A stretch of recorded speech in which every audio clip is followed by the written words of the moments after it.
안녕하세요. 반갑습니다. 우리 옆에 분과 인사하시겠습니다. 한번 맞아볼까요? 맞아봐요? 네. 한번 맞아볼까요? 네. 맞아보고 고백합니다. 오, 팩하셨나봐요. 네.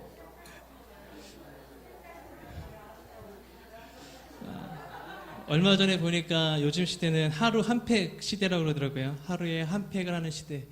우리는 하루에 한 번 더 예배하기를 힘쓰는 하나님의 백성들인 줄 믿습니다.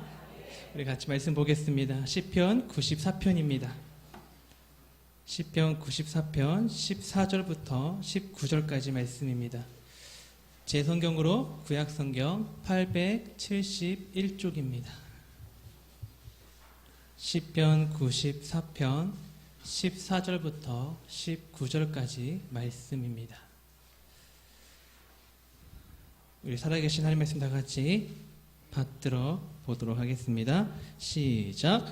여호와께서는 자기 백성을 버리지 아니하시며 자기의 소유를 외면하지 아니하시리로다. 심판이 이로 돌아가리니 마음이 정직한 자가 다 따르리로다. 누가 나를 위하여 일어나서 행악자들을 치며 누가 나를 위하여 일어나서 악행하는 자들을 칠까? 여호와께서 내게 도움이 되지 아니하셨다면 내 영혼이 벌써 침묵 속에 잠겼으리로다. 여호와여, 나의 발이 미끄러진다고 말할 때 주의 인자하심이 나를 붙드셨사오며 내 속에 근심이 많을 때 주의 이안이 내 영혼을 즐겁게 하시나이다. 아멘. 우리가 방금 읽은 우리 시편 94편은 비탄시입니다.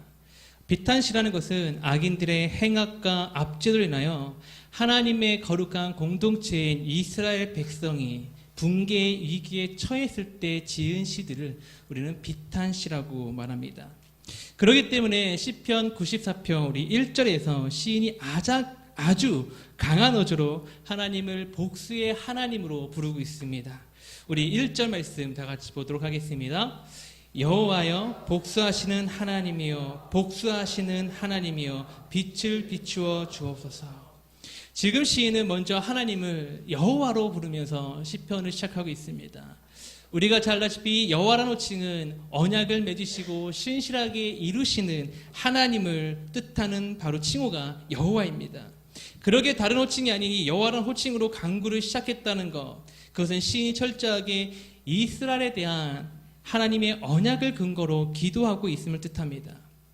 그리고 이스라엘 향한 하나님의 언약의 내용이 무엇인지 우리는 너무나도 잘 알고 있습니다. 언약의 내용이 무엇이죠?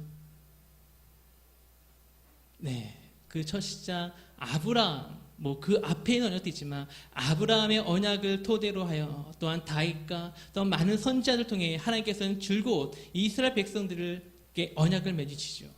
그 언약의 핵심들은 한결같이 내가 이스라엘 백성을 통하여 열방을 회복하시겠다. 또한 이스라엘에 통하여 하나님의 나라를 이 땅에 실현시키겠다는 말씀들이죠.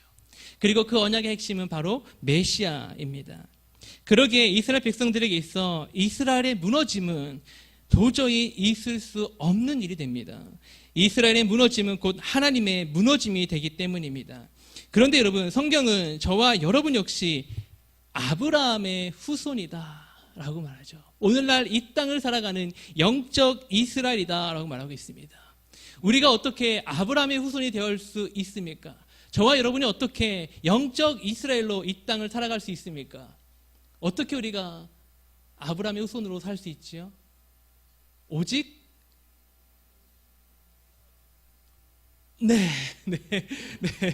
오직 믿음으로입니다. 오직 예수 그리스도를 믿음으로 저와 여러분의 믿음이 더욱 굳세지기를 소망합니다. 우리 다 같이 옆 사람에게 말해봅시다. 굳센 믿음. 여러분, 우리가 더욱더 이 믿음의 반석 위에 굳세게 서 있는 저와 여러분이 되기를 소망합니다.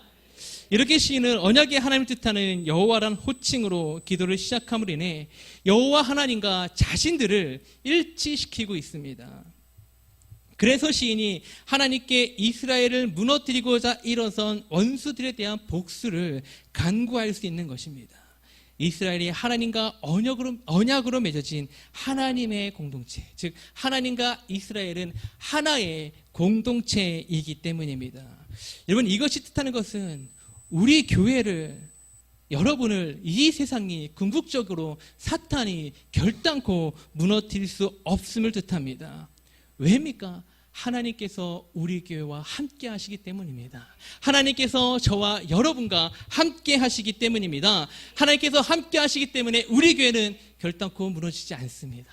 하나님께서 여러분과 함께 하시기 때문에 하나님께서 여러분의 엎드러짐을, 여러분의 무너짐을 결단코 허락지 아니하시는 것입니다.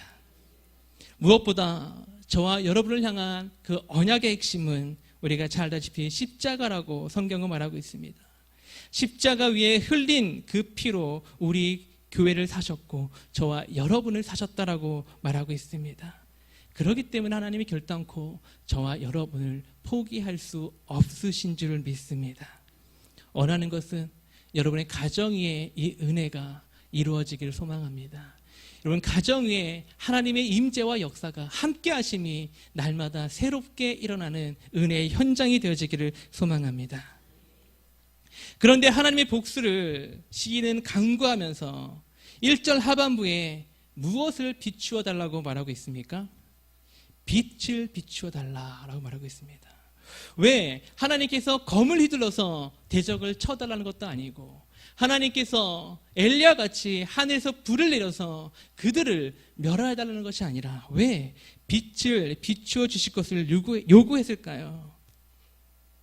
우리가 잘 알다시피 빛이라는 것은요, 어두움을 심판하는 능력을 갖고 있습니다. 그래서 어두움 가운데 빛이 비춰지면 자연스럽게 어두움과 흑암은 물러나게 되어 있습니다. 또한 캄캄한 망망대해에서 빛은 항해를 하는 모든 배들의 거부할 수 없는 기준점이 됩니다. 그러기에 시인이 검이나 불이 아닌 빛을 요구한 것은 대적들을 향한 하나님의 분명하고도 확실한 심판을 요구한 것이며, 의인된 이스라엘 백성들에게는 도저히 부인할 수 없는 하나님의 구원의 역사를, 하나님의 구원의 흔적을 요구한 것이 됩니다. 여러분, 하나님의 빛이 저와 여러분의 마음에 비치고 우리 삶에 비춰지기를 소망합니다. 그런데 여러분, 혹시 우리에게, 우리 가운데, 또한 여러분 가운데 이 이스라엘에 처한 상황처럼 생명을 위협당하시는 분들이 있으십니까? 없으시죠. 하지만 여러분, 삶의 자리가 캄캄한 망망대해를 같이 여겨지셔서 하나님을 향한 감정과 생각과 입술의 고백들이 흔들리고 계시는 분들이 혹 있을지도 모르겠습니다. 만약 그러한 분들이 계시다면 하나님께서 빛을 비춰주셔서 여러분을 넘어뜨리고자 하는 모든 악한 감정과 생각들이 사라지고 무너지는 역사가 있기를 소망합니다. 그리하여 우리의 입술이 온전히 하나님께 드리는 합당한 예배와 찬양으로 감사의 기쁨으로 넘칠 수 있는 저와 여러분의 입술이 되어지기를 소망합니다. 우리 다시 한번 옆에 분들에게 축복합시다. 하나님께서 빛을 비추시고 계십니다. 아멘.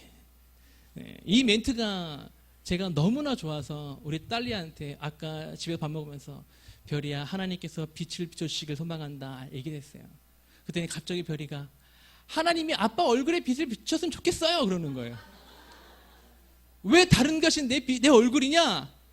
아빠 갈수록 까매져요. 여러분, 제가 갈수록 까매집니까? 네. 되게 상처받았어요. 여러분, 이런 가운데 오늘 본문에서 시인은 악인들에게는 심판이 되는 빛이 우리에게는 어떤 은혜가 되어지는지를 두 가지를 통해 말해주고 있습니다. 첫 번째는 붙드심입니다. 무엇이라고요? 붙드심. 우리 14절 말씀 다시 한번 보도록 하겠습니다. 여호와께서는 자기의 백성을 버리지 아니하시며. 아멘. 지금 시인이 말합니다. 여호와께서는 자기 백성을 어떻게 하신다고요? 버리지 아니하신다. 여기서 버리다에 해당하는 히브리어 단어는 이트시입니다. 이 이트시라는 이 히브리어 단어, 버리다라고 번역된 이 단어는 붙들고 있는 것을 세게 강타하여 떨쳐 버리는 것을 뜻합니다. 즉 손에 쥐고 있는 무엇인가를 강하게 치고 내팽개 치는 것을 바로 버리다라고 번역한 거죠. 그런데 저는 여러분 여기서 세게 치는 것 또한 내팽겨 버리는 것 이것이 아니라 손에 쥐고 있는 것이라는 의미가 제 마음에 다가옵니다. 여러분 왜냐하면 손에 쥐고 있다, 이 손에 쥐고 있다는 것은 하나님께서 지금 자신의 손에 무엇인가를 붙들고 계심을, 붙들고 있음을 뜻하기 때문입니다. 무엇을 붙들고 있는 거죠? 1차적으로는 이스라엘 나라를, 이스라엘 백성을 붙들고 있다. 그 다음은 오늘 이 땅에서 하나님의 백성으로 살아가는 이스라엘인 저와 여러분입니다.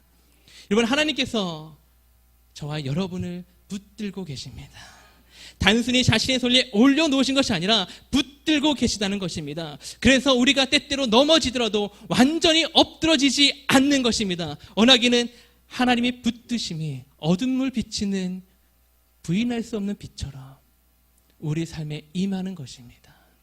하나님의 붙드심을 경험하며 고백하며 나아갈 수 있는 저와 여러분이 되기를 소망합니다. 시인은 하나님의 붙드심이 구체적으로 어떻게 드러난지를 오늘 본문 18절과 19절에서 밝힙니다. 우리 18절과 19절 다 같이 읽어보도록 하겠습니다. 여호와여 나의 발이 미끄러진다고 말할 때 주의 인자하심이 나를 붙드셨사오며 내 속에 근심이 많을 때 주의 의안이 내 영혼을 즐겁게 하시나이다. 아멘. 처음에 말씀을 드렸듯이 시편 94편은 비탄시라고 말씀을 드렸습니다. 그리고 비탄시가 어떤 시라고요? 악인들의 행포와 압제로 인하여 이스라엘 공동체가 붕괴 위기에 처했을 때 지은 시들을 비탄시라고 말하고 있습니다. 그렇습니다. 지금 시인의 사항은 이스라엘이라는 공동체가 대적의 손에 의해 붕괴할 것 같은 상황에 놓여 있습니다.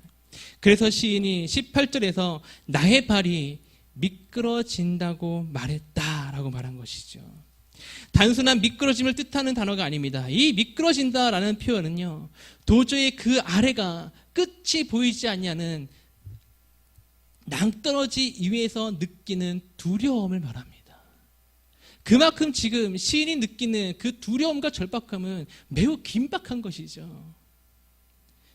지금 시인이 보았을 때 이스라엘의 상황은 이제 곧 도저히 헤쳐나올 수 없는 낭떠러지로 떨어질 것 같은 상황인 것입니다. 그런데 바로 그 순간에 하나님의 무엇이 시인을 붙들었다고 말씀하십니까?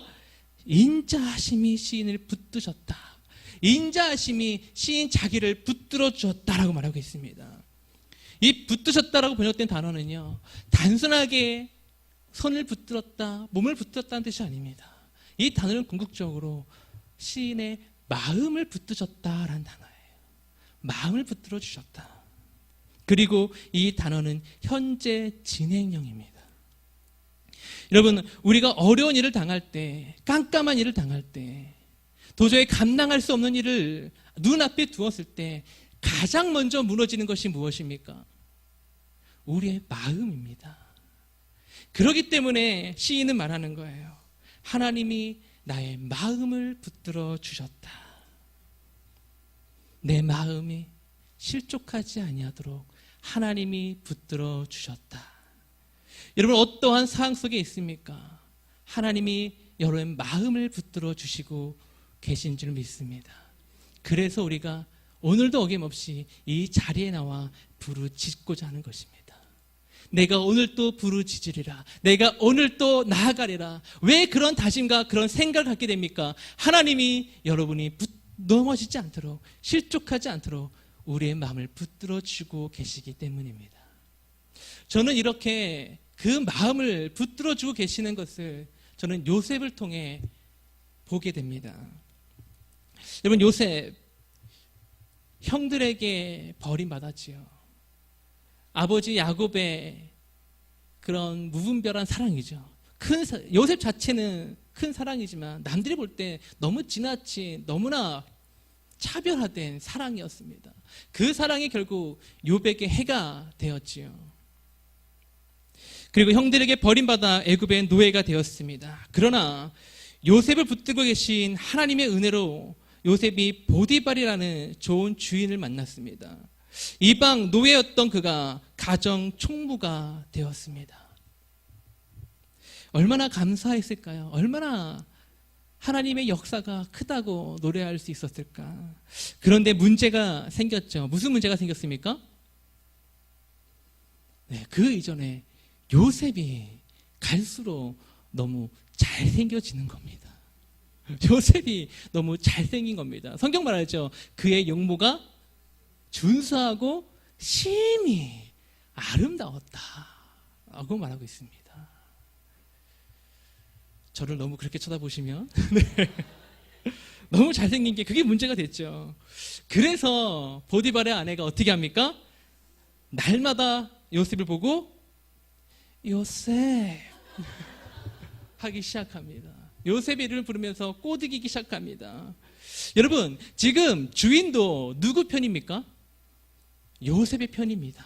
지금 주인도 그 많은 사람들 중에서 외국으로 온 이방의 노예를 그 집안의 가정 총무로 세울 만큼 주인의 총애를 받고 있는 자가 요셉입니다. 여러분, 그런 상황 속에서 만약에 그 주인의 아내마저, 그 주인의 아내의 마음마저 요셉을 빼앗는다면 정말 그 누구도, 그 가정에서는 요셉을 그 누구도 어찌할 수 없는 절대적인 권력을 갖게 됩니다. 그러나 요셉은요, 하나님께서 함께 하시기 때문에 함께 하시는 하나님께 인정받는 것을 더 중하게 여겼습니다. 여러분, 이 세상에서 어떠한 인정을 받고자 애쓰십니까? 그 사람에게, 나를 좌지우지할 수 있는 그 사람에게 어떻게 인정받고자 힘쓰십니까? 그래서 예배도 포기하십니까? 그래서 기도의 시간도 포기하십니까? 말씀 묵상하는 시간도 포기하십니까? 여러분, 요셉은요, 그 상황 속에서 하나님께 인정받는 것을 더 중히 여겼습니다. 여러분, 하나님께 인정함 받기를 사모하는 저와 여러분 되기를 소망합니다. 하나님께 인정받는 것이 더 중요합니다. 그래서 날마다 유혹하는 그 손길을 뿌리치고 또 뿌리쳤습니다. 그런데 그 결과가 무엇이었습니까? 차디찬 감옥에 눕게 되는 것이었죠. 요셉의 마음이 어땠을까요? 노예로 팔리다 못해 이제 죄수가 되었습니다. 그것도 노예 신분으로 주인의 아내를 범하려 한 강강 미수범으로 붙잡혀 왔습니다. 요셉의 마음이 어땠을까요? 근데 여러분, 창세기 37장 17절에 21절에 이렇게 말하지요. 모세는 이렇게 기록하고 있습니다. 바로 그때 하나님의 인자하심이 요셉에게 더하였다. 그 이전까지는 하나님의 인자하시라는 단어를 사용하지 않았습니다. 근데 모세는 바로 그 순간에 차디찬 감옥에 누워있는 요셉에게 하나님의 인자하심이 임하였다. 요셉의 상한 마음을 하나님이 붙들어 주셨다. 이 은혜가 오늘 밤 우리 가운데 있기를 소망합니다. 여러분, 하나님께서 요셉의 마음을 만져서 세워주셨던 것처럼 저와 여러분의 마음을 만져서 회복해 주시는 은혜가 이 시간 있기를 소망합니다. 그래서 시인 역시 이 은혜가 헛되지 아니에요. 19절에서 내 속에 근심이 쌓일 때 하나님의 위안이, 하나님의 인자하심이 내 영혼을 즐겁게 하였다라고 노래한 것이죠. 더욱이 이 위안을 이 시인은 복수형으로 표현했습니다. 복수형으로. 무엇을 뜻합니까? 하나님께서 단순하게 위로하신 것이 아니라 다양한 위로를 해주셨다는 거예요. 여러분, 어떠한 상황 속에 있습니까? 우리는 각자가 갖고 있는 문제가 다릅니다. 그런데 하나님 말씀하십니다. 나에게는 너를 위로할 수 있는 많은 방법이 있다. 나는 너의 문제를 해결할 수 있는 많은 방법이 있다. 여러분, 하나님께는 방법이 많으십니다. 하나님께는 다양한 손길을 준비해두고 계신 줄로 믿습니다. 그래서 우리가 하나님을 의지하고 붙들 수가 있는 것입니다. 하나님을 더욱더 힘들게, 하나님을 더욱더 붙들고 나가는 저와 여러분이 되기를 소망합니다. 두 번째로 시인은 악인들에게는 심판이 되는 빛이 우리에게는 홀로 두지 않으심의 은혜가 되었다라고 말하십니다. 우리 14절 다시 한번 읽어보도록 하겠습니다. 여호와께서는 자기 백성을 버리지 아니하시며 아멘. 자기 백성을 버리지 아니하신 여호와께서 또한 자기 소유인 이스라엘을 어떻게 하신다고 합니까? 외면하지 않으신다. 이 외면하다라는 단어, 이 히브리어는 야 로브, 이것은요 그냥 모른 척하다라는 뜻이 아니라 그 길에 홀로 남겨두고 떠나지 않다라는 뜻이에요. 그 길에 홀로 남겨두고 떠나지 않다. 하나님이 지금 시인이 가는 그 길을 함께 걷고 계시다는 것입니다. 함께 걷고 계실 뿐만 아니라 결단코 그 길에 시인 혼자 이스라엘 백성들 홀로 그 시련을 감당하도록 내버려 두지 않겠다라고 하시는 거예요. 여러분, 하나님께서 여러분의 그 길에 함께 하신 줄로 믿습니다. 결단코 여러분을 홀로 그 길을 걷도록 그 문제를, 그 어려움을, 그 눈물을 홀로 감당하도록 내버려 두시지 않으십니다. 여러분이 지금 걷고 계신 그 길, 저는 알지 못합니다. 어떤 아픔이 있고 어떤 문제가 있는지 저는 알지 못합니다. 그러나 제가 아는 것 딱 하나 있습니다. 여러분은 혼자가 아니라는 거죠. 여러분은 혼자가 아니십니다. 하나님이 여러분을 결단코 버려두지 않으십니다. 제가 17살이 되던 해 저희 육신의 아버지를 잃었을 때 저는 미래를 꿈꾸는 것을 포기했습니다. 그동안 너무 가난했고 이젠 육신의 아버지를 잃었으니 더 가난해지겠구나. 제가 생각했던 것은, 그 나이에 제가 생각했던 것은 무엇을 해야 될까? 어떻게 해야 될까? 어떤 일을 해야 될까? 그만큼 하나님에 대한 실망이 컸고 원망이 컸습니다. 그리고 두려웠습니다. 나를 보호해 줄 수 있는 아버지가 없다는 그 사실이 내겐 두려움이었고 실족함이 되었습니다. 그런데 그때 그런 제게 하나님은 말씀해 주셨습니다. 내가 너의 아버지다. 내가 과연 이 길을 갈 수 있을까? 내가 과연 이 사역을 감당할 수 있을까? 과연 내가 하나님의 백성들, 하나님의 자녀들을 잘 이끌 수 있을까를 고민하고 기도할 때 하나님은 제게 너무나도 아름다운 길을 보여주시면서 말씀해 주셨습니다. 내가 이 길의 끝에서 너를 기다리고 있다. 그 한마디 말씀이 지금 저를 이 자리에 세우게 하셨고 여러분과 같이 이 은혜를 나누게 하셨습니다. 여러분, 하나님은 결단코 여러분을, 저와 여러분을 홀로 두지 않으십니다. 저와 여러분이 하나님의 소유이기 때문입니다. 말씀을 마치고자 합니다. 오늘 본문을 통해 하나님이 말씀하십니다. 내가 너를, 너의 마음을 붙들어 주겠다. 내가 너를 그 길에 홀로 두지 않겠다. 네가 결단코 부인할 수 없는 어둠을 가르는 빛으로 내가 네 삶을 채워주겠다. 더욱이 성경은 하나님이 우리를 붙들 수밖에 없다고 합니다. 우리를 결단코 홀로 두실 수 없다고 합니다. 왜입니까? 하나님이 저와 여러분의 아버지이시기 때문입니다. 단순한 아버지가 아니라 십자가 보혈로 저와 여러분을 자녀 삼으셨다라고 말하고 있지요. 저는 하나님의 아버지라는 사실이 너무 좋습니다. 이 세상을 창조하시고 자신의 뜻대로 이루신 그 하나님이, 방법이 너무나 많으신 그 하나님이 나의 아버지라는 사실이 너무나 좋습니다. 매일매일 실수하고 넘어지는 연약한 저와 여러분이지만 그래도 하나님은 오늘 말씀하십니다. 내가 결단코 너를 포기하지 않겠다. 내가 너를 홀로 두지 않겠다. 여러분, 그 하나님의 위로와 그 하나님의 은혜가 오늘 이 시간 우리 가운데 임하기를 소망합니다. 우리 다 같이 찬양하기 원합니다.